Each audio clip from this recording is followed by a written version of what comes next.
Welcome back to On Assignment, and thank you for joining us for this special bonus episode. I'm Dr. Kanji Nakamura, and today we're going to dig a little deeper into one of the most pressing challenges facing American democracy right now, the widening political divides. It's a topic that touches all of our lives, from our dinner tables to our national discourse, and it's something that journalism, traditionally a cornerstone of informed society, has a unique and critical role to play. We're living in a deeply polarized world, and frankly, it often feels like we're drowning in what one researcher called a swamp of distortions, lies, and untruths. This polarization isn't just about disagreeing on policy anymore.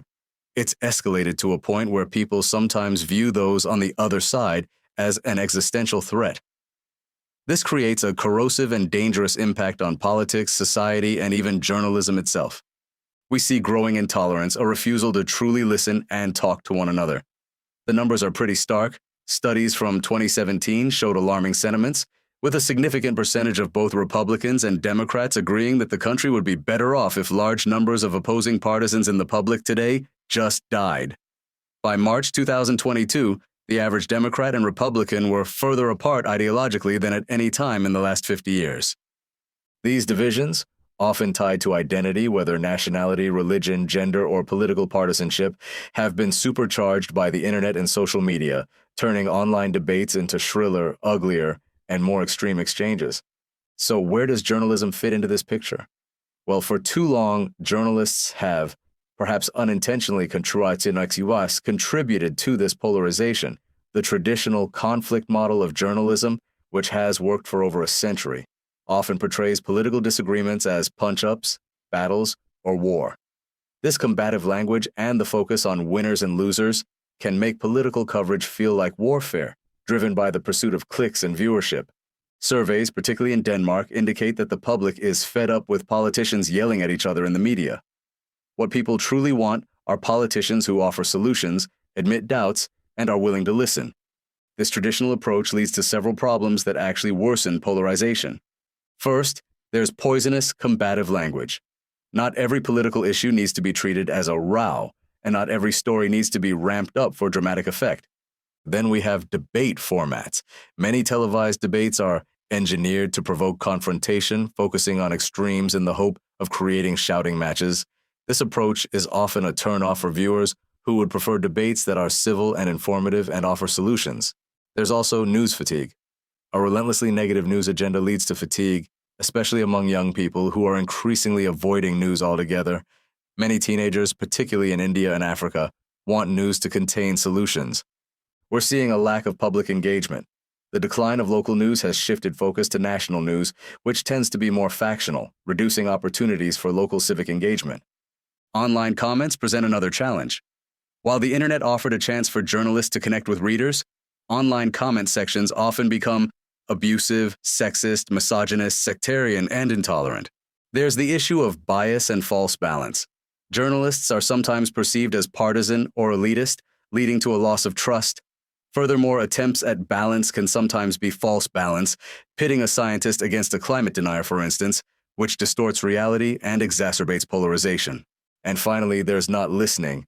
Journalists are often accused of not listening enough approaching interviews with preconceived notions and treating people as walking, quote, boxes. So if journalism is part of the problem, how can it become part of the solution?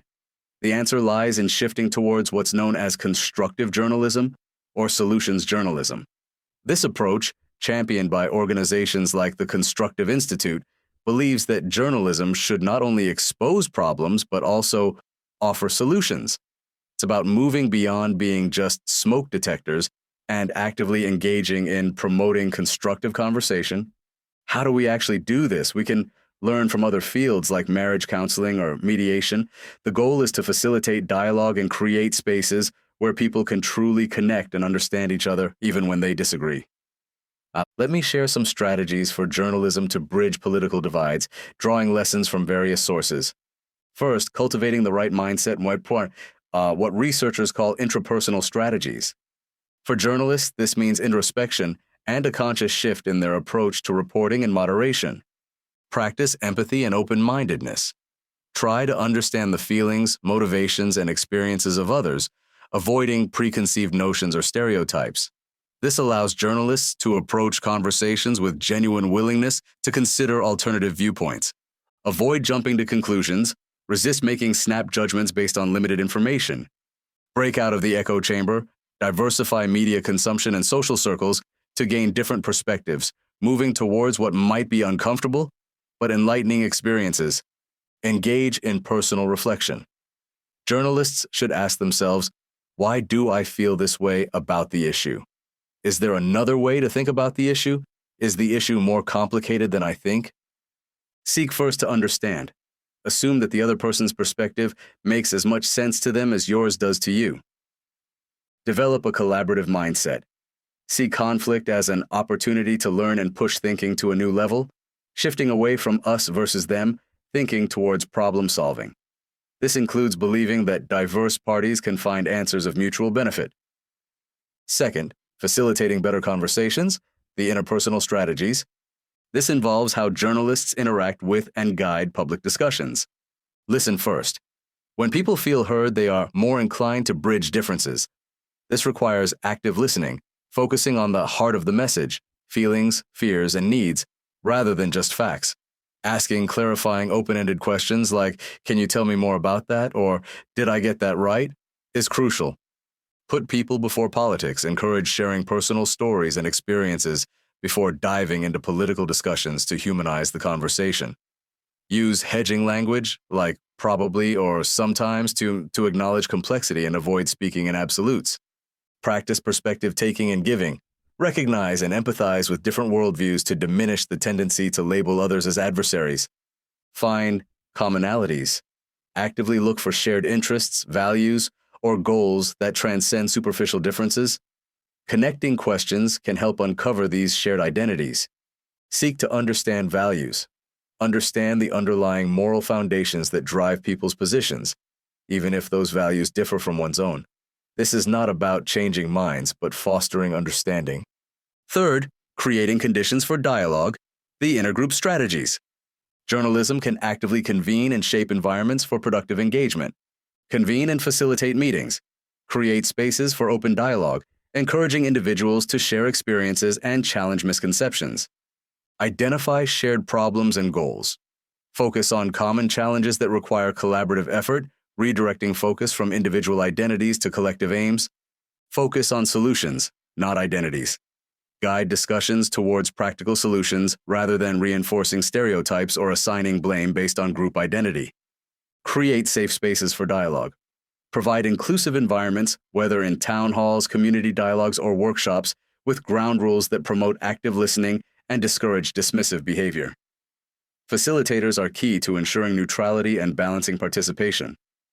Now, let me share some real-world examples that demonstrate these principles in action. The Turbine of Constructive Conversation from the Constructive Institute proposes a model with 10 essential elements for constructive conversation. Listening, asking, being based on facts, nuanced, rich in different perspectives, solution-oriented, respectful, concrete, engaging, and uniting. These elements, combined with factors like clear goals, rules, effective moderation, thoughtful settings, meticulous recruiting, and training, form a holistic approach to foster productive public discourse. Braver Angels Red-Blue Workshops is a non-governmental organization that applies principles from couples therapy to partisan polarization. Workshops bring together equal numbers of Democrats and Republicans to humanize outpartisans by challenging stereotypes, fostering empathy, and correcting misperceptions about their views. Participants reflect on their own party's stereotypes and share their values and hesitations with the goal of understanding, not persuading. A key finding is that these workshops significantly reduce effective polarization and increase support for depolarization, suggesting that combining emotional and informational approaches is impactful. The Walk a Mile in My News program, for example, pairs reds and blues to read and discuss news from the other side, fostering genuine connection and understanding. As one participant noted, "It's hard to hate someone when you know them." Melting Mountains from Evergrey in the U.S. took urban Hillary Clinton supporters to meet rural Donald Trump supporters, facilitating one-to-one exchanges that helped each side see the other as human beings who had, for the most part, perfectly rational reasons for voting in the way they did. My Country Talks from Zeit Online in Germany is described as Tinder for politics. This project uses an algorithm to match people with opposing views for one-on-one, in-person, or online conversations. Studies showed that even a 2-hour conversation could reduce polarization and prejudice. Einig, do you agree? From NRK in Norway is a groundbreaking TV program that discusses controversial issues with 2 to 4 participants, often without a visible host, encouraging them to ask questions to understand the source of disagreement rather than blame one another. The goal is to replicate the conciliatory, amiable tone politicians engage in when cameras are not around.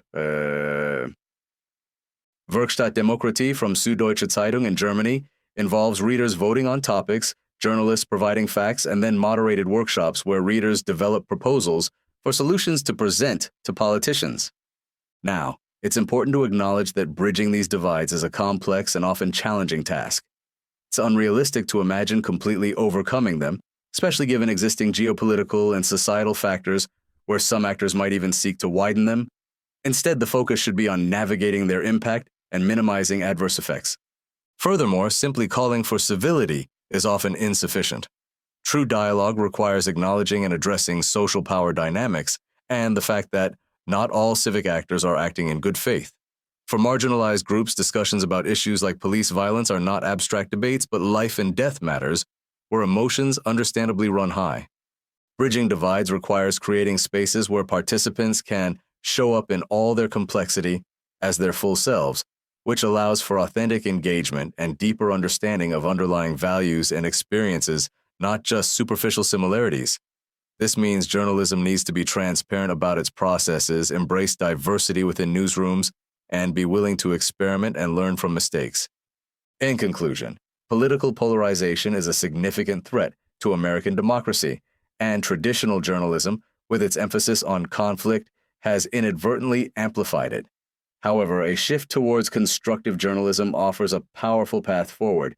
By adopting a mindset of empathy and understanding, employing active listening and question asking, and creating intentional spaces for diverse groups to engage in solution-oriented dialogue, journalism can help reestablish trust in democratic discourse and strengthen the fabric of our society.